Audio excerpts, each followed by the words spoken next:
Good evening, everybody. Happy Thursday. We have one more day of trading this week in the market, and we have third-time guest here, Bob Desmond, joining us again to talk about multi-time frame analysis tonight and how he uses it on the TrendSpider platform. So thank you so much for joining us tonight, Bob, and we will hand it over to you here in a second. Just going over a couple disclaimer things that we always go over at the beginning of the webinars.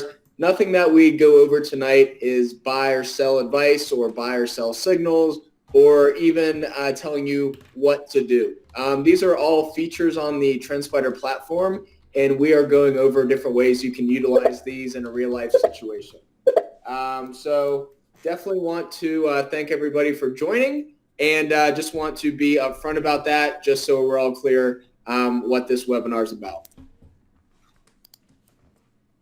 So for those that have not heard about TrendSpider, quickly, we are a charting platform, and our vision is to innovate the way things have been done over the last few decades as far as backtesting, visualize volume and price action, drawing trend lines. We're really here to kind of change the game, change the way how people think about technical analysis, and making the most fully integrated system out there for both retail and professional traders.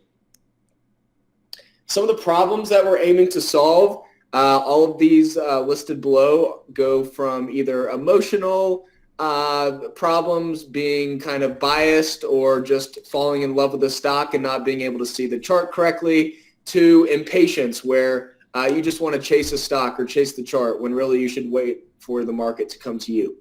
So through all of these different problems, we've got core functions, some of the main functions that solve these issues, and those are the backtesting engine, automated technical analysis, proprietary indicators, multi-time frame analysis, cloud-based alerts, and then raindrops, which innovate the way volume and price action is visualized. In this particular webinar, we're going to focus on the multi-time frame analysis and also go over a very cool new feature on the backtesting engine that came out just today. So I'm very excited to show you guys that. But before I do that, I'm going to hand it over to Bob and let him introduce himself real quick and have him show us some charts and how he uses multi-time frame analysis kind of on TrendSpider Daily. Hey, well, thank you very much, Jake, for having me back here again for now the third time. It's always a great time. I see some familiar names as well. And it is certainly great, again, to be back and working with you folks. And it's great to see the development of TrendSpider just continue to progress and really just come into its own and really become highly competitive with the other competitors and in a lot of areas, outshine them. So congratulations to you and Team TrendSpider. Thank you, Bob. You're very welcome. To those folks that are out there that aren't familiar with me, just a quick background about me. I've been trading for about 25 years. I became interested in stocks I'm going to date myself here, in 1987 during the stock market crash. It really just, the emotion, the experience that the country went through during those few days of the crash just mesmerized me. I was always fascinated by it. School really didn't teach you much about the markets, but when I went into college, I went to college to become a marine biologist, believe it or not. And I sat in a math class, and I was horrible at math, but I took this class called Logic, Sets, and Numbers, and I just knew it. You know, I scored very, very high in it, and I was redirected by the professor to go into more of an economics type program. I was great with history, and history and economics really do flow together. So that eventually led me after school into the markets. I bought my first fair share of stock with Charles Schwab, LABU, which was a small cap company, and I made $75, and that was all the money in the world back then. I hired Merrill Lynch a few years later, and I fired them about 2 months later. So after my experience with Merrill Lynch, I knew that you needed to learn this market and learn it well because they weren't going to help you. I began, sorry? So that's for sure. Yeah. So I began the Contrarian Trader in 2005 in the aftermath of the dot-com crisis. And I've been helping traders learn technical analysis, macroeconomics, and just learning how to not rely upon mainstream media, but to do the analysis for yourself. Learn to read between the headlines and not to get spooked by the algorithms. So as we saw last night, Jake and I were just talking about this last night's price action after hours.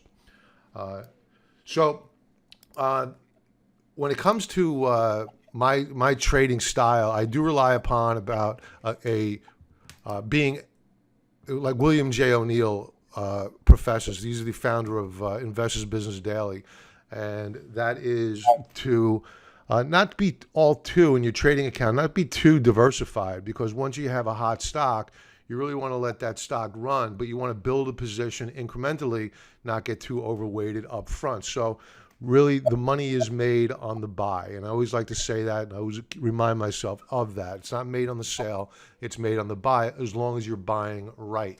And as Jake mentioned earlier, with FOMO and impatience, those are the enemies of the individual trader, and the market knows it, and they try to exploit it at any given time. So the question then becomes, how do we combat what the market already knows about our psychology? Wall Street figured it out many decades ago, before we were ever alive, what our emotions were, because they haven't changed in about a millennia. So we have a tendency at times to be impulsive, and that's why many new traders, including myself, I was no better, have blown up accounts. And we learn from our mistakes, and we live to play another day, hopefully, and don't quit.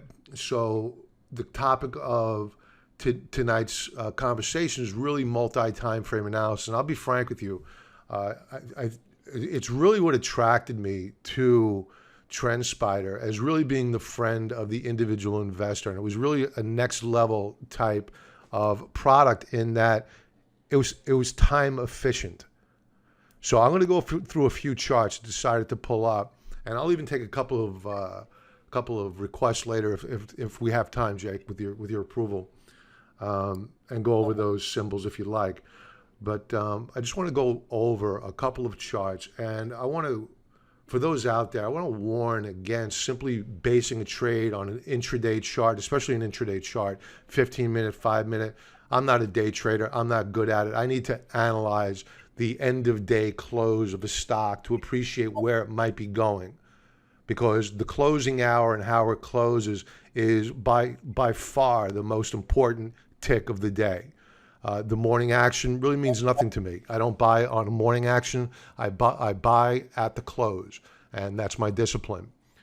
And for those with accounts that are below $25,000 and you're worried about a FINRA day trading call, by prolonging your trade, waiting for your trade to execute in those final minutes of trade, alleviates the issue of you getting stopped out too early and getting issued a day trading call. So back to multi-time frame analysis. We'll begin with IWM, and I would love to see in the box, looking at simply the daily chart, just is this a bullish chart or is it a bearish chart? You have your share on your screen? I thought I was. I'm not? I'm not seeing it right now. Oh, I apologize. Just go to actions and then enable. There you go. I'm looking. I'm on? Okay, sorry about that, folks. I really apologize. Beautiful. There we go. All right, so this is a daily chart of the Russell 2000. And I'm just curious as to what we're thinking about in terms of whether or not this chart is a buy or a sell. And I'll give it a couple of seconds. And you can just think about it if you don't feel like typing it in.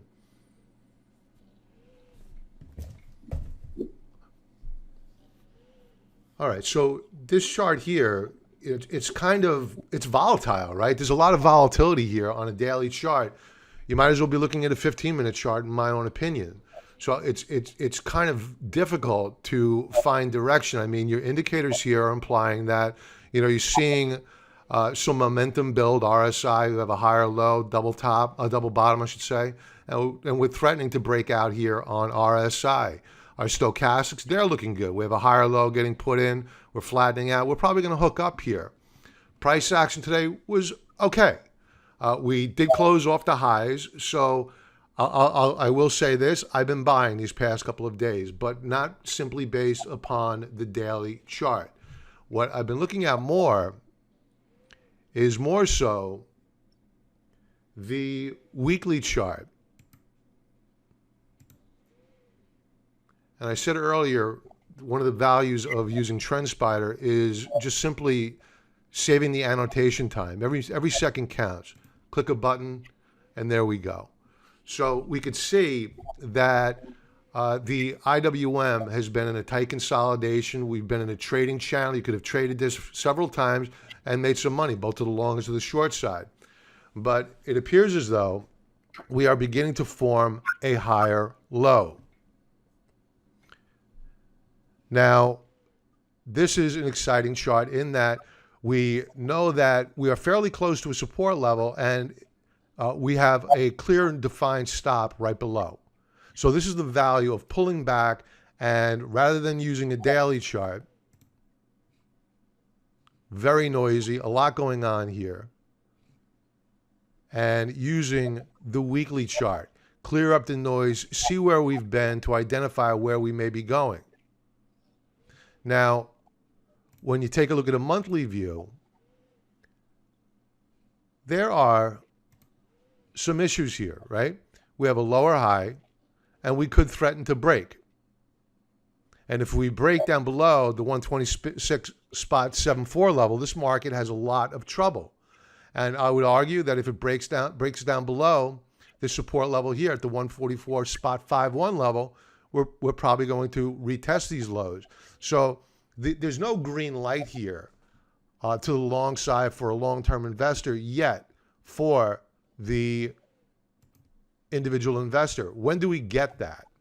Well, you need your monthly trend lines. You need your weekly trend lines overlaid, not the daily chart, because that's not going to help you. It may help you with an intraday trade. It may help you with a short-term swing trade. Longer term, it's to me, it's worthless. It's a timing chart, but your weekly and monthly charts set you up for success. Ignoring them sets you up for failure. Now, in this case here, what we're looking for to get very, very long of the IWM is a rally up and through this upper band of resistance, and more importantly, a close there.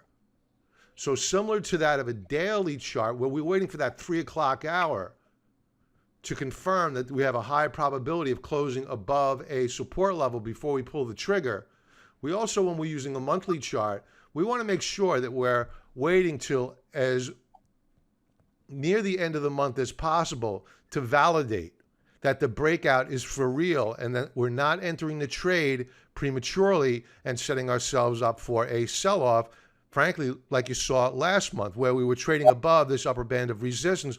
Those who bought that breakout and didn't keep a stop loss right below this lower band of support, what was support briefly, they were sucker punched. So that's the value using the IWM of multi-time frame analysis. And if there are any questions, I would love to entertain them. And while those come through, I'll go through another chart of, let's go with GLNG. We'll go with a daily chart here. And on a daily basis here, we have a chart that, you know what, good things could be said, right? We have a higher low. We clearly broke out today above this 200 period moving average. A nice day. Yes, we did close slightly off the highs of the day, but given the fact that we have our Stokes moving, RSI moving higher, Stokes are moving higher, the trend is in the right direction. So the probability is that we are going to see higher highs. Now, there's a problem. We're only using a daily chart, and by simply using a daily chart and not pulling back to the weekly and monthly charts, we're denying ourselves the opportunity to define where our resistance levels are. And by doing that, we know whether or not we have a good risk to reward benefit from trading this stock on a new daily high. If you're momentum trading, and I wouldn't momentum trade the stock, it's still in a downtrend. Anyway, if that was your decision to make that trade and buy the new daily high, the question then becomes, where do you have resistance above? So we don't even need to leave this chart. This is the value of TrendSpider. I don't need to leave this chart. I'll use a daily chart. Let's simply throw up a monthly overlay. This is a monthly resistance level above. While I'm on a daily chart, I'm observing the fact that I have clear and defined resistance above at the $15 and let's say 21-cent level.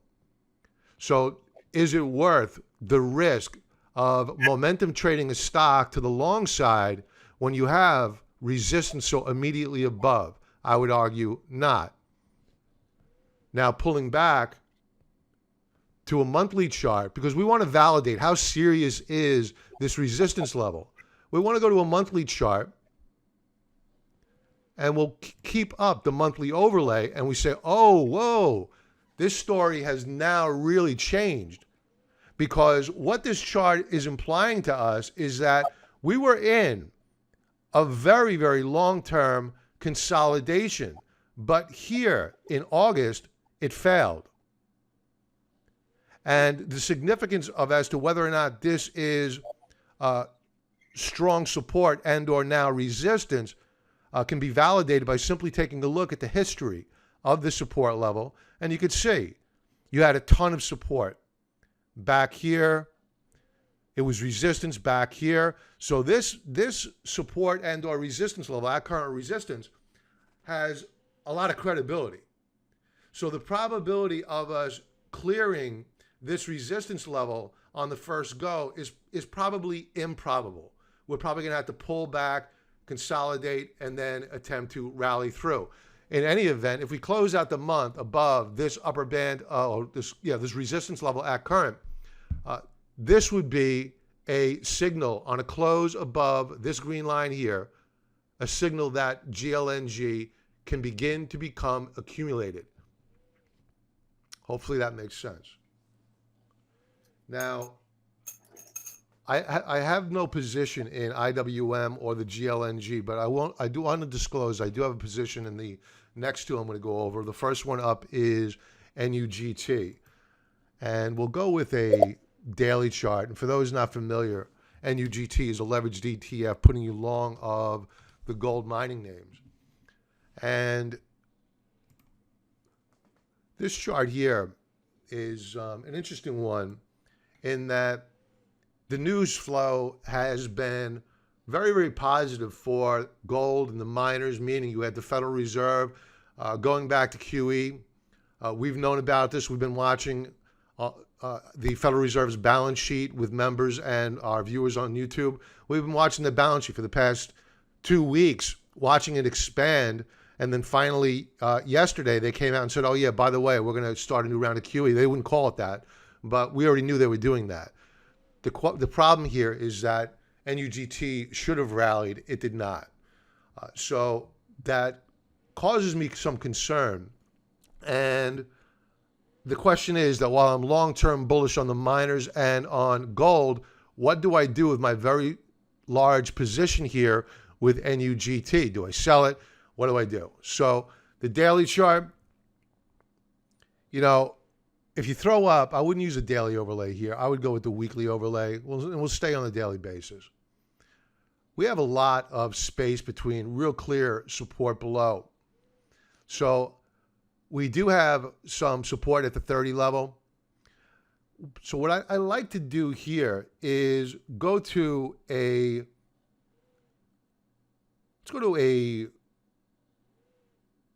weekly view.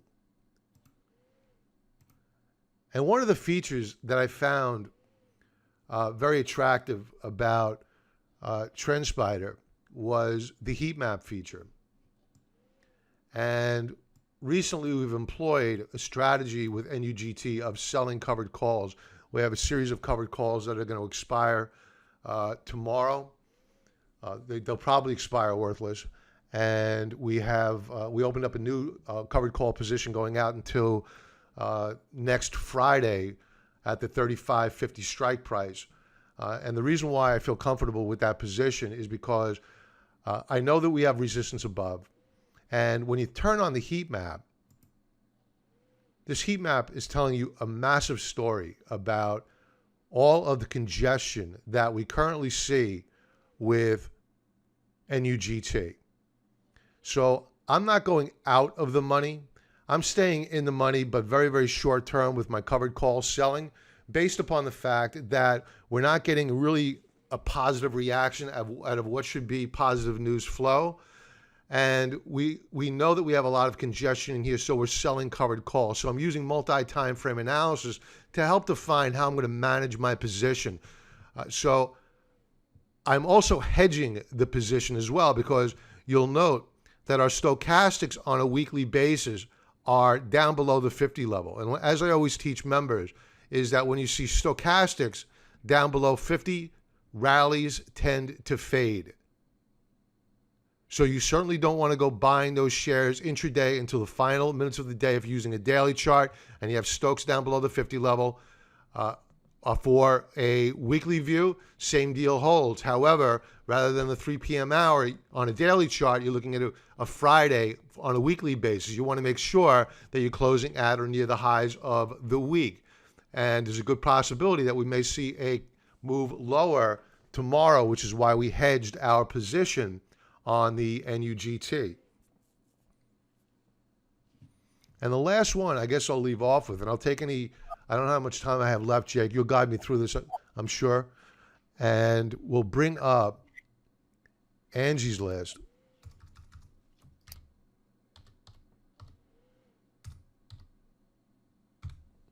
And Angie's List is a stock that I was stopped out of several weeks ago. This was my last long trade, and we've sat out this this sell-off. And I only recently started buying back into the market yesterday and today. So have been long of gold in the long of the gold miners and done very, very well along with silver. But now we're starting to buy back stocks, because the last time I was on with the team TrendSpider, I said I think that we're going to rally into the 2020 elections. I have been steadfast in that opinion, and the recent sell-off hasn't changed. And the fact that we had the Federal Reserve that has the back of the market is only reinforcing that belief. And I believe that these China trade talks, what they're doing is they're manipulating the market with headlines trying to trip up the algorithms, and we're just not going to fall for that. So we're going to stick to the charts. We'll stick to buying at support levels and keeping a stop loss right below. So taking a simple look at Angie's List here, you really wouldn't know what's going on with the shares, with the exception of the fact that they don't look good. So the question then becomes, why did I buy back in? What did I see here? What I saw here wasn't necessarily on a daily chart. It was more so on a weekly view. And when you throw up the weekly support and resistance levels, they're not really telling a story here. So I opted to get rid of the weekly overlay and go with a monthly. And now we see a completely different story, right? We have monthly support on a weekly chart. This was very strong support back in 2017, back here in 2015. So we know we have a lot of history here of this support level holding and being defended. These like-minded buyers or other technicians of like mind as we are looking at history and saying, okay, this is a great risk-reward entry point. Because if we're buying down here, we know exactly where we need to keep our stop. So this goes back to risk management. By waiting for the shares to come to you on a weekly or monthly basis and hitting a support level, what you're doing is just saying, okay, I've waited patiently for the shares to come to me. Now I know exactly where I must put my stop loss, which is right below this key support level, because if it fails, we're going a lot lower here. And how I used multi-time frame analysis, and I haven't used a intraday chart yet, but I used an intraday chart today to time my buy, not a daily chart, but a 4-hour chart. And you could see that while we have been very, very lethargic for the most part on a 4-hour chart on price, you could see that your RSI has been trending higher. And all we're missing right now on the RSI is a breakout. And I think that we're probably going to get that tomorrow. Now, what did I see on price? What we saw was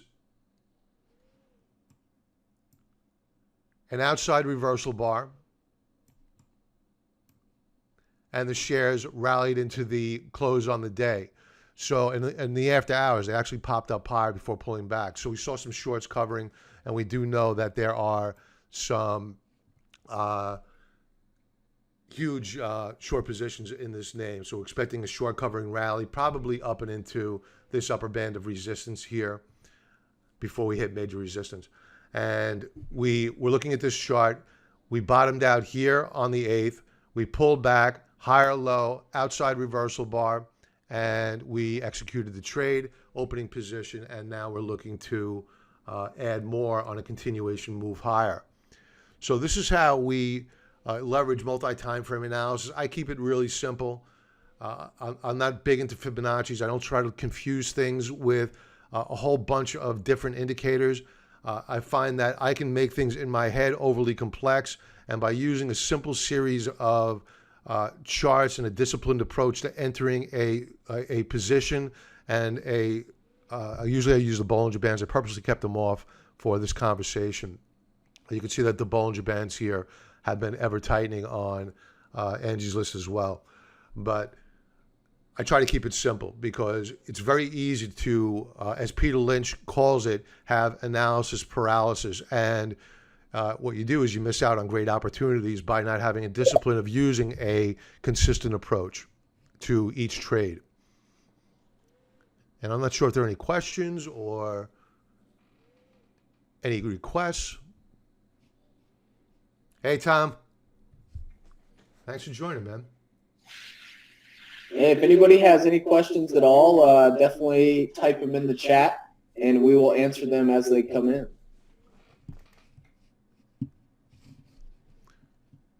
So one of the other trades that we're looking at as we wait for things to come, any questions to come in, we have LABU. You can see that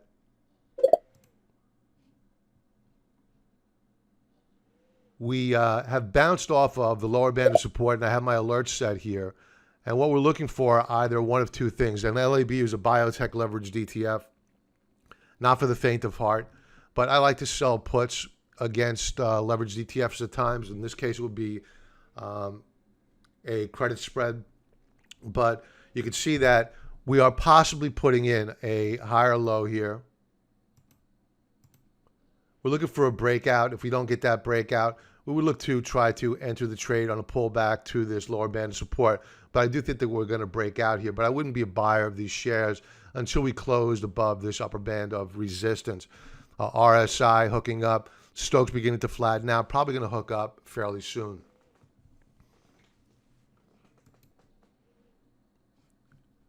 Tom, trade deal announcement tomorrow. Long or short the markets? You know, I don't think there's going to be a trade deal. And if we do get a trade deal, it's going to be either A, not a good trade deal, or B, it's going to be one that is really insignificant.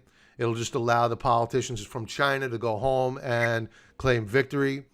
And for the president, it sets the stage for him to have the markets rally into the 2020 elections. So I'm really not expecting much out of any type of a trade deal this week. it really doesn't behoove the Chinese to cut a trade deal right now. They'd rather deal with Elizabeth Warren. She's the probable Democratic nominee for the presidency, and they would rather negotiate with her rather than President Trump. So I don't think they're going to. They'll buy their time for another year. With all this backroom QE, yeah, I think that. Well, we spoke about this earlier, Tom. The metals are selling off a bit, backroom QE, and honestly, that's why I was selling covered calls last week and this week to try to hedge that position. Because again, I'll go back to the NUGT trade, and yeah, it's very, very sloppy. It's not doing what we would expect. That's a tell, and it's a cautious tell. So what I want to do here is I want to identify where my resistance levels are. And at current on a daily basis, I'm looking for a breakout and above this upper band of resistance here, which is at or around 3250, give or take a penny. I need to see a close above that level before I decided I would want to add any more. And I already have a sizable position. So really for me, where it becomes very, very attractive to be long of Nugget, even bigger than what I am right now, is once we clear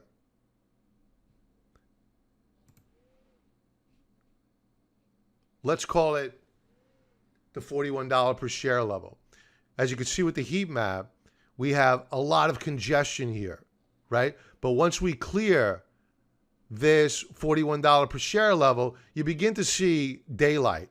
And I would even argue it's probably even higher than 41. What was the high here? That was 44.74. So once we begin to clear those resistance levels and we begin to put higher highs in, I think that at that point in time, the fact that you have more QE that is being rolled out and the Fed's balance sheet is just this time next month, it'll be well over $4 trillion. So the markets cannot ignore it for much longer. The dollar is already beginning to correct very, very hard. Let's bring up the dollar really quick here. And for the dollar to be weak relative to the euro, and this is no offense to our European viewers out there, but it's an absolute train wreck, the Eurozone. So the dollar is weakening up here on a weekly basis. Thus far this week, we have a bearish key reversal. And I'm concerned that we have been rejected an upper band of resistance. We're going to come down here in all probability, retest the support level. If it breaks, we're dropping a lot further. And that should light a fuse under the gold and gold mining names, as well as silver, of which we were also long of at current, for full disclosure. Yeah, well, Europe is in recession. They're in recession, no doubt, Tom. Any other questions or requests you'd like me to go over the charts?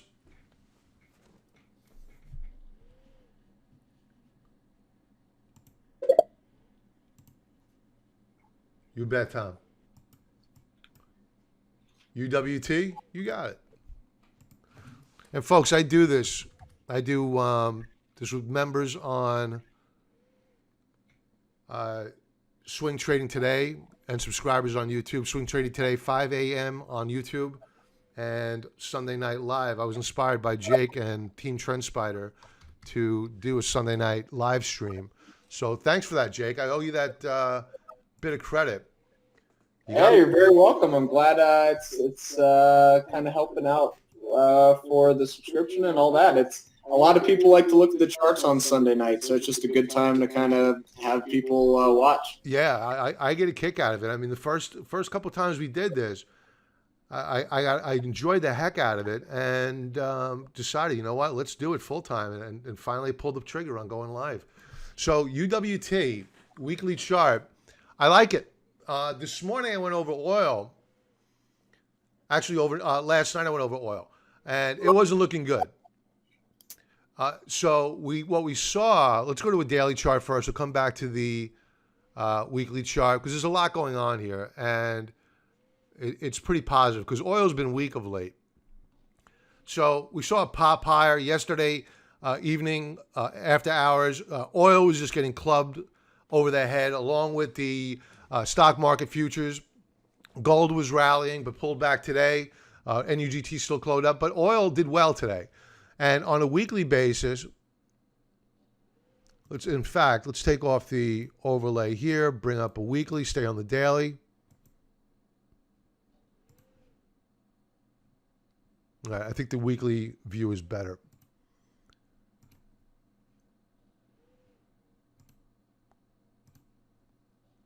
We have a very, very nice reversal bar off of key support. I think that if you were so inclined to be speculative, you could open up a position here, use a stop right below this week's lows, though.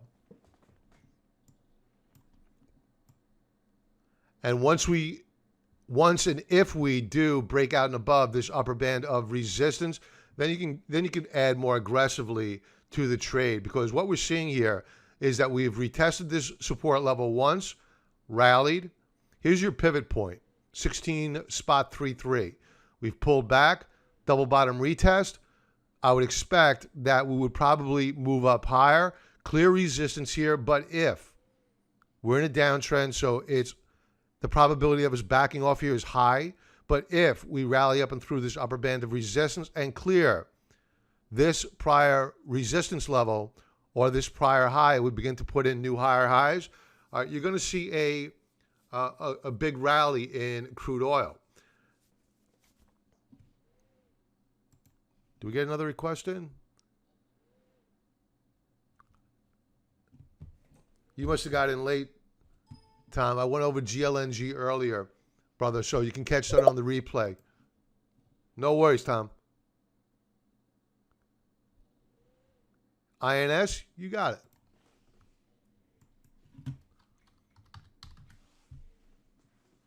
All right, so sticking with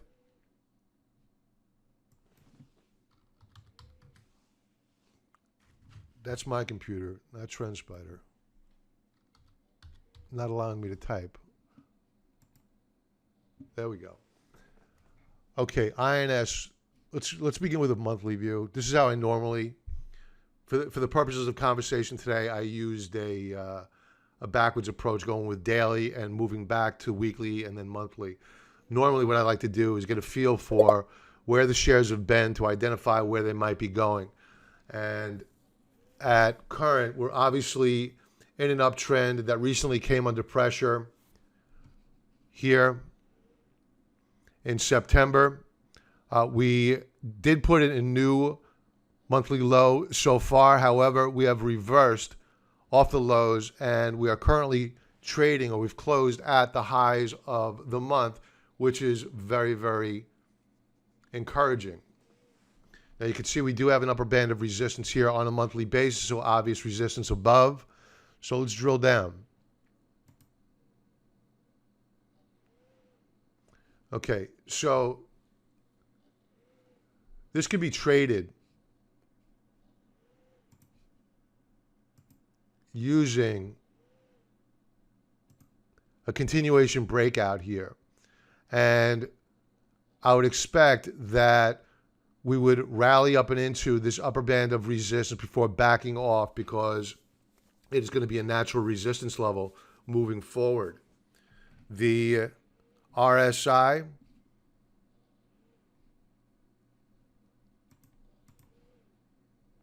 I'd like to see a breakout here. In fact, we have broken out.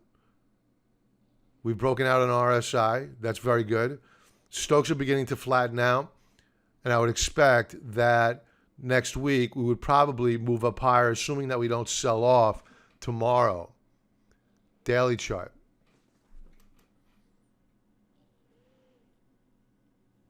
All right, so we have broken out on a daily basis. We do have a little bit of topping action here. You saw it here on the 8th, 9th, and a bit today. What that tells me is that we're probably going to get a pullback and a retest of the breakout point. What they want to do is they want to touch this. They want to retouch this because traders are OCD. I'm OCD as well. So my hat off to OCDers out there. We like to, after a stock breaks out above a resistance level, we want to go back. We want to touch it to make sure that what was resistance is now support. So I wouldn't be the least bit surprised to see that happen. RSI is looking good. Stokes are rising. That's nice. But I would expect a pullback here and a retest. And on that retest, I would look to open up a long trade on a successful retest, assuming, of course, that we being successful. How is that defined? That's defined by us pulling back, touching support here, and holding, and closing at or near the highs of the day. And you can see this last 4-hour bar, we did not put in a new high. So versus the prior 4-hour bar, what that tells me is that there's a good chance that we do get that pullback tomorrow on INS. So I wouldn't be a buyer at the open. I'd wait for a pullback here and a retest.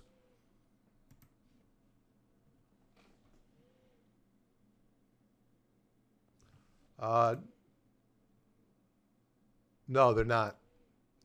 This is log.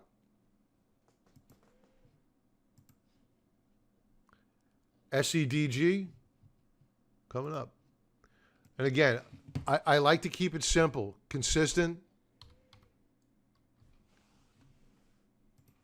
In fact, I like to take the overlays off so they don't cloud my thought process. I want to get a gut feel for how I believe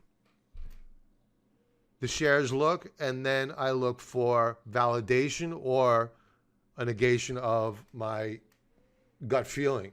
So we have a monthly view up. Let's overlay there's not much in terms of history here, so the monthly chart's not going to help us much, except for a support level, which is nice, but no resistance levels above on a monthly basis.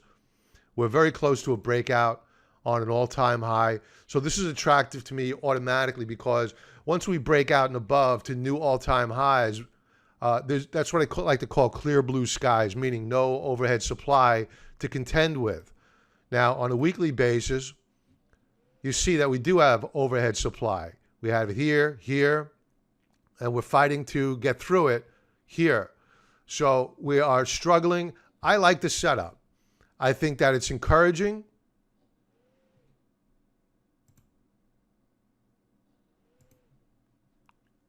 What I would do here is take my crayon out,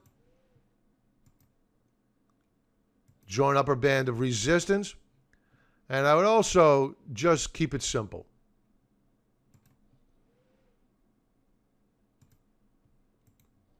Create an alert.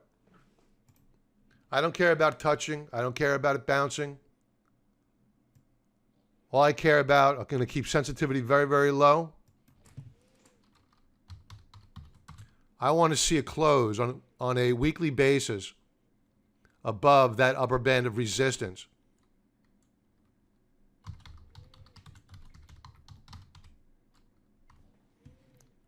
I do this all the time. I leave out a digit. And I always make a note to myself because I have so many alerts set. I want to make sure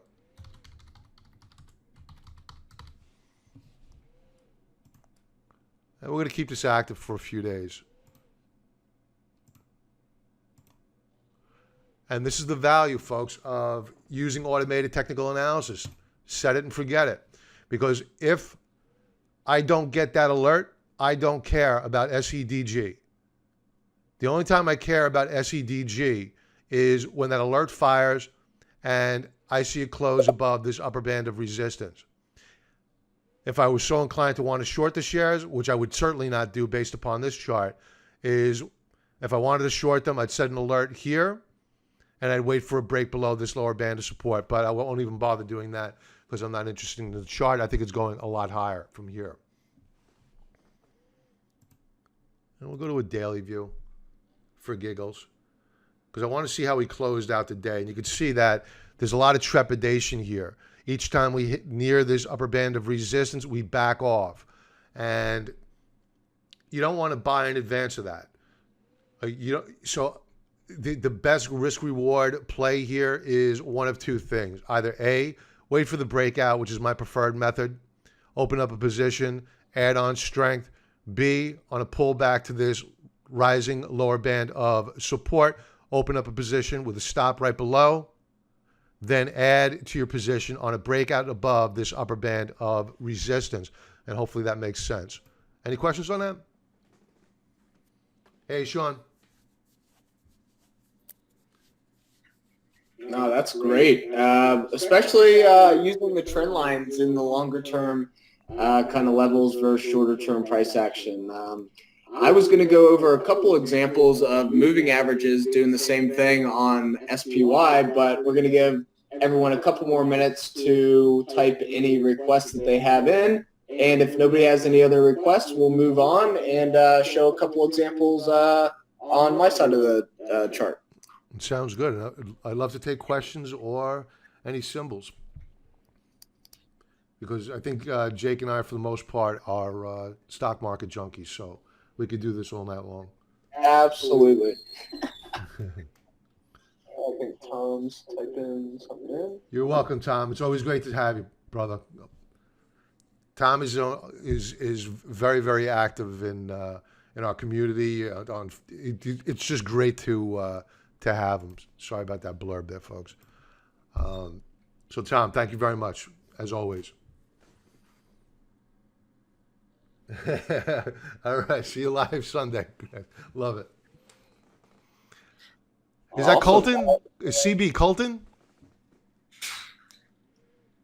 Hey, good to see you. Another very active member. Great to see you. Thanks for joining. With that, Jake, I'll turn it back over to you. I want to thank everybody first.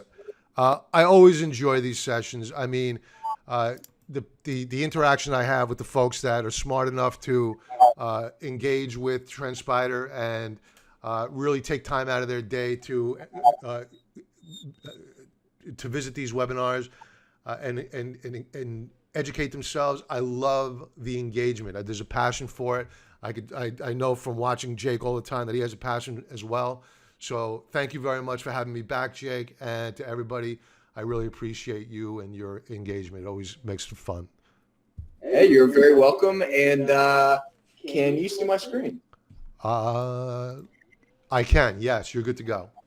Okay, perfect. So thank you so much for that, Bob. And what we're going to do now is go over a couple examples of using longer-term moving averages to look at how shorter-term price action really respects those areas. So this is an example from SPY on the daily chart.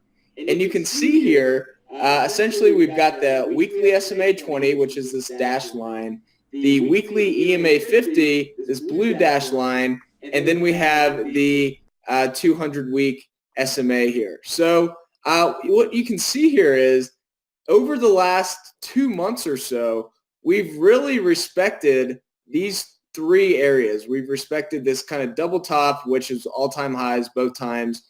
And then when we broke down from these levels, we respected this SMA 20 from the weekly.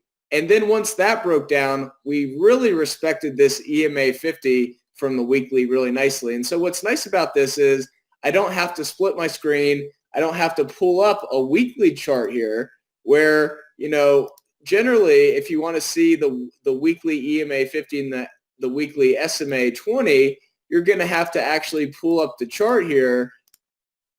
And that's how you'd be able to visualize it.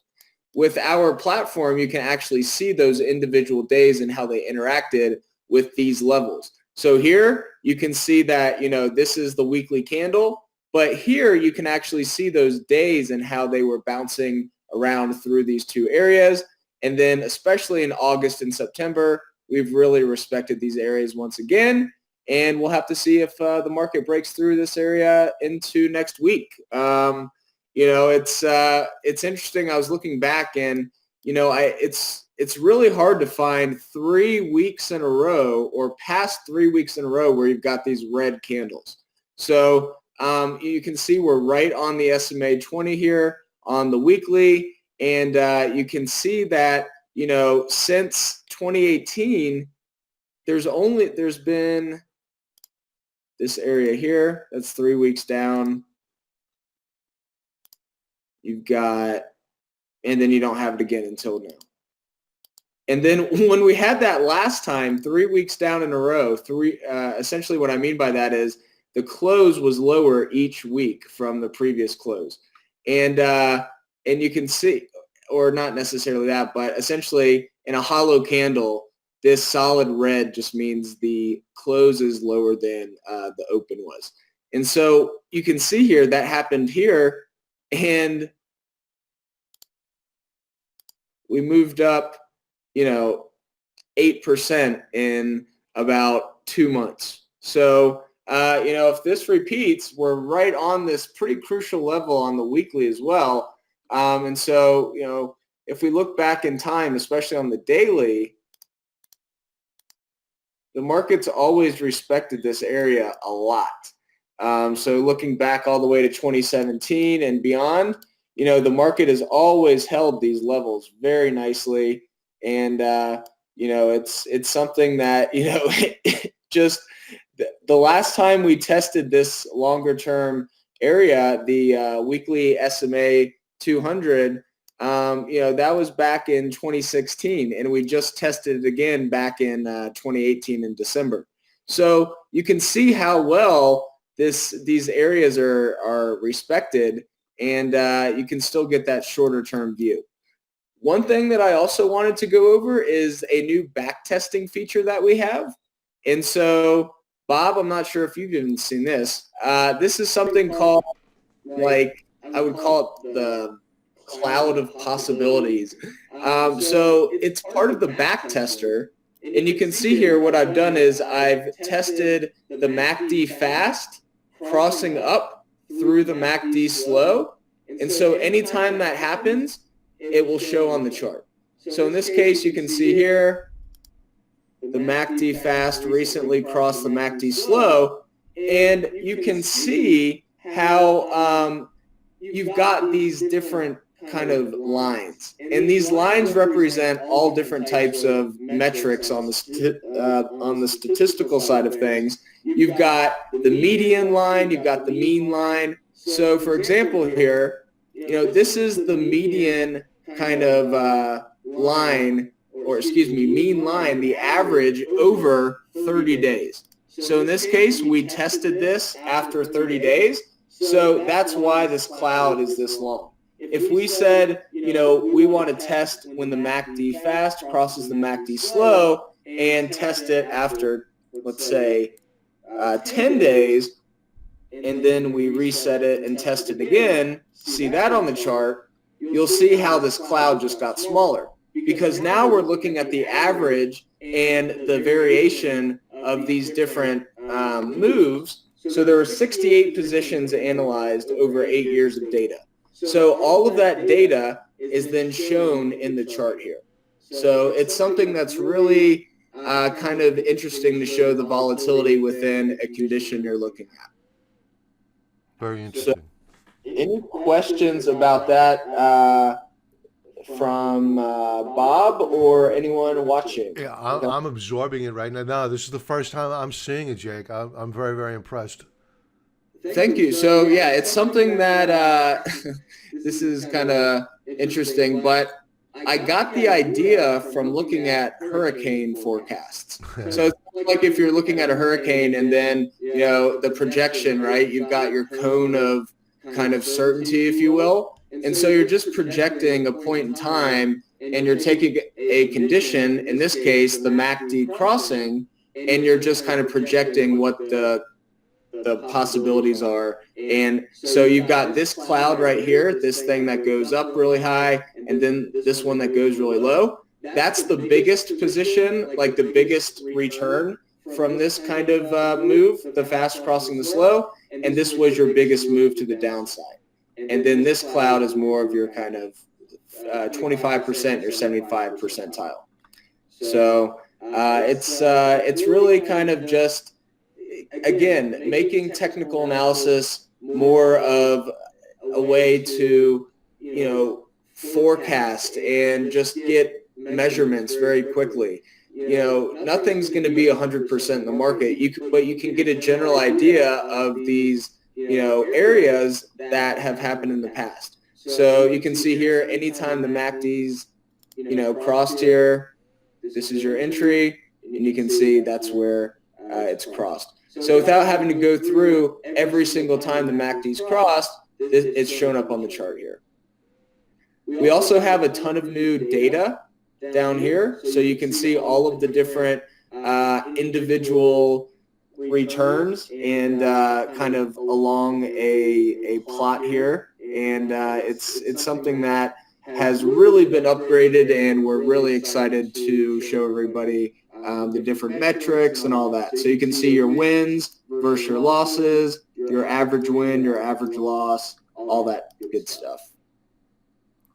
Very cool. All right. There's a question from Julian, Jake. If you wanted me to read it off, I could certainly do that if you don't have a double screen up. Let's see. How does the so it's I'm not exactly sure how the cone of possibility works on the options expiration, but this is more of like every single position is taken into account, and then it's just essentially shown what the average is based on that. So you've got 68 positions. This particular line right here shows the biggest. These aren't necessarily standard deviations. This is literally the biggest move to the upside. This is the biggest move to the downside, and it's just mapped out so you can see what the current entry is relative to those areas. That makes sense. But I definitely encourage everyone to check it out and play around with it. It's still very new, and there's still a lot of research to be done with it, and we're excited to dig into it in the next few weeks. This is live now, Jake? It is. Cool. So much for an early night to going to bed. Yeah, no, there's definitely a lot of stuff that we've released in the last few weeks, and so it's just the back tester is something we've really worked on a lot in the last few weeks. So if you haven't tried it out, definitely dig in deeper, and there's a lot of good information there. Alrighty, any more questions? What does a chart look like with BB bands, 2 and 3 standard deviations? So if you just wanted to look at the Bollinger Bands, you wouldn't be able to do that on the Price Explorer. But what you'd be able to do, is you just go to Indicator, Bollinger Bands, and you do a standard deviation of 3. And then you apply it, and that's what it would look like.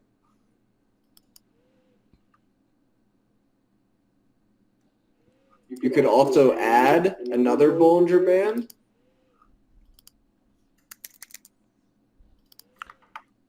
And you could add it as a standard deviation of 2. And then you could have them overlaid like this. Yeah, I like that. Just remove these. So yeah, if you wanted to kind of get an idea of more of a band, if you will, like a double band, that's how you could utilize that. That's actually kind of cool looking. Yeah, it is. Does that answer your question, Tom? So the cool thing about this is getting a little into the alerts. But let's say that you're watching this price action and you want to be alerted anytime the price gets anywhere near this band right here. You create an alert, and you can increase or decrease the sensitivity, meaning you can adjust the margin of error at which you get alerted when the price action is around this line. So for example, if you want to be alerted when the price touches anywhere within this purple area, you'd go to touch, and you'd go to the sensitivity, make it as big or small as you'd like. And then the cool thing about that is essentially, instead of having to make this second band, you've kind of created a secondary band with this sensitivity here. So that's something that's really unique to the platform as well. And what you can do if you're watching, so this is the daily. If you wanted to be alerted before the daily candle closed, so the confirmation candle means if the daily candle moved into this area, you wouldn't be alerted until the daily candle was over. If you wanted to know when the 5-minute candle closed in this area, in case you wanted to intraday buy or sell, you would move the confirmation candle down to the 5-minute. And then you can choose your expiration and how many times you want to be alerted. And that can be up to 10 times if you decide. That can get a little much if you're getting confirmation candles on the 5-minute and you're triggering up to 10 times. But, if you're a day trader, it works well. I had it, it worked today really well for me. Yeah, I'll tell you, the feedback that I've gotten from members and non-members alike about the alerts is that they allow people to do their day job. And I say it all the time on the live streams. People just want to go about their day, and the alerts allow them to do that. And it also prevents them, because now they're relying upon the alerts rather than sitting in front of their computer screen, and they're avoiding the impulse of buying the stock at a poor point in time of the day, or just because they're impatient. But if you walk away from your computer and you wait for those alerts, that's a great discipline to have, and buy late in the day. And a lot of these gurus out there with 5 monitors on their desk, I mean, really, for the average swing trader, they're worthless. All you need is this program here, and it'll get you through the day and get you where you want to go in terms of financially. Yep.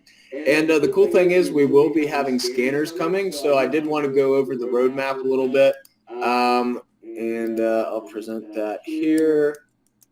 And we didn't go much into raindrops, but for those who maybe are interested in raindrops, they are really cool, very unique to TrendSpider, and you can check them out on our blog, on a few different blogs. We talk about them quite often, but essentially what they are, they're a bar chart, except an open right here and a close right here. You've got your volume weighted average price for the first half of the period, and the same thing, volume weighted average price for the second half of the period here. So the candle is essentially split. Left side is the first half of the period, right side is the second, and you can see the volume profile overlaid on each side. So in this case, a lot of volume was focused at the bottom of this range, almost all of it, near this 75 percentile and below during the first half of the period. During the second half of the period, you can see how the volume is flowing to the upside, creating new highs. And we know that because there's no volume profile on the left. It's all focused here on the right. And you can see here essentially that, the buyers are definitely in control. And it's a way to visualize how the buyers and sellers are kind of battling throughout a specific time period.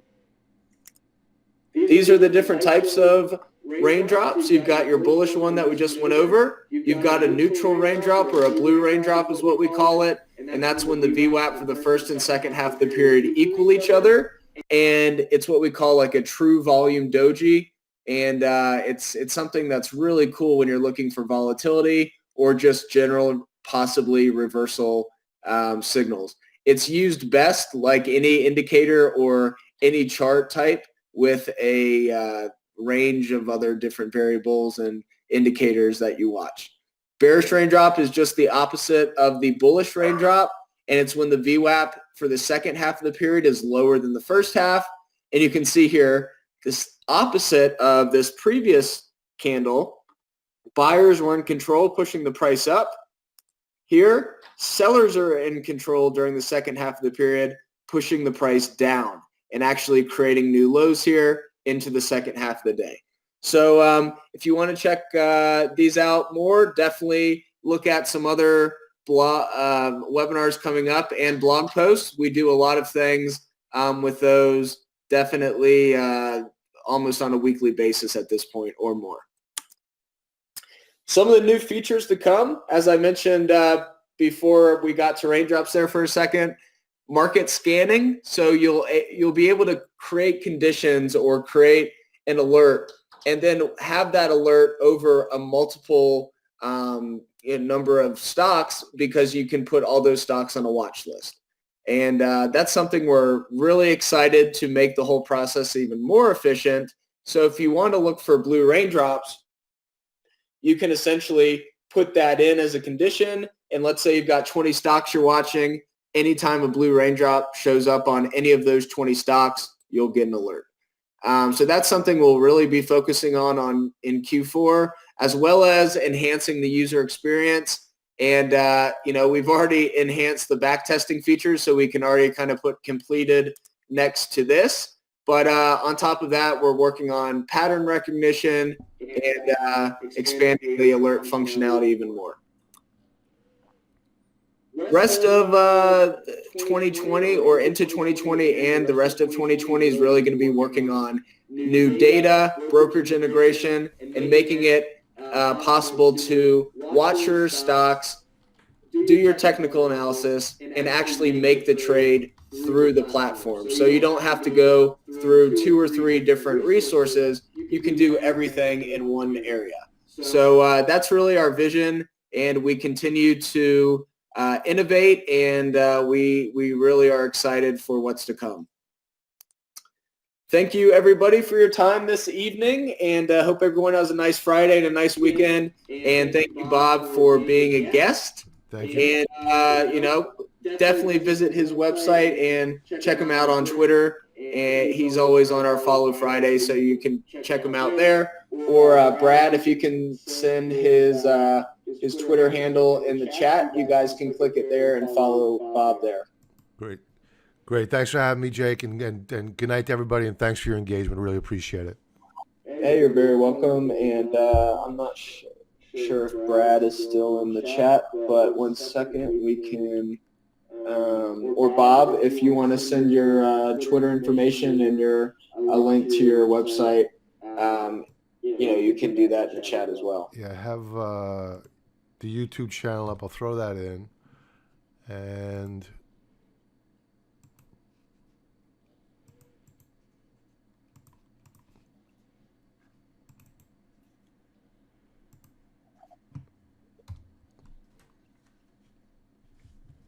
Perfect. Great. All righty. Well, everyone, thank you so much for joining again. Bob, thank you so much for coming in on as a guest. This is the 3rd time now, I think. Yeah. Has anybody beaten me yet, or no?